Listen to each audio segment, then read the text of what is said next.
Magdadalawang taon nang walang lisensya at rehistro para sa firearm possession si Julian Salamat, ang pangunahing sospek sa pagpatay sa isang pulis Bulacan na natagpuan sa isang septic tank. Ngunit bilang iligal ang baril niya na umano'y ginamit sa pagpaslang ayon sa mga otoridad, ay mas mabigat ang mga kinaharap niyang kaso sa kasalukuyan. Si Shai Morales para sa balita.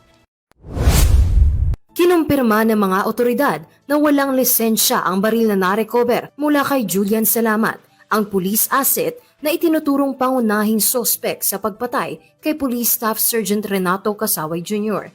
Ayon kay PNP spokesperson Police Brigadier General Randolph Tuanyo sa isang pahayag, sinuri ng PNP Forensic Group ang nasabing baril at napatunayang ito rin ang ginamit sa krimen.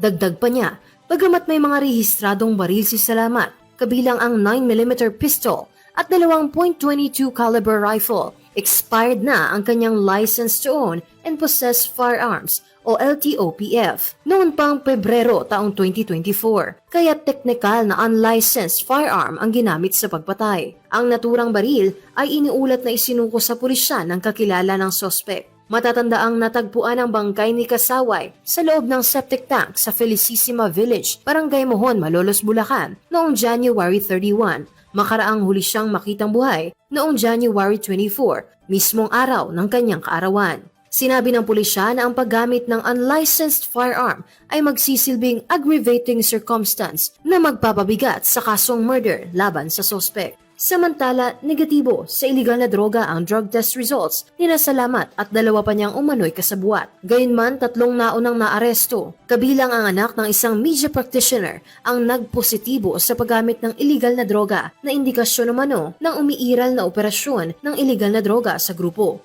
Naaresto si Salamat sa isang follow-up operation sa Barangay Magugpo West, Davao del Norte noong February 4, habang 7 iba pang sospek ang nasa kustodiya na ng pulisya. Para sa EuroTV News, ako si Shai Morales, sumasaludo sa bawat Pilipino.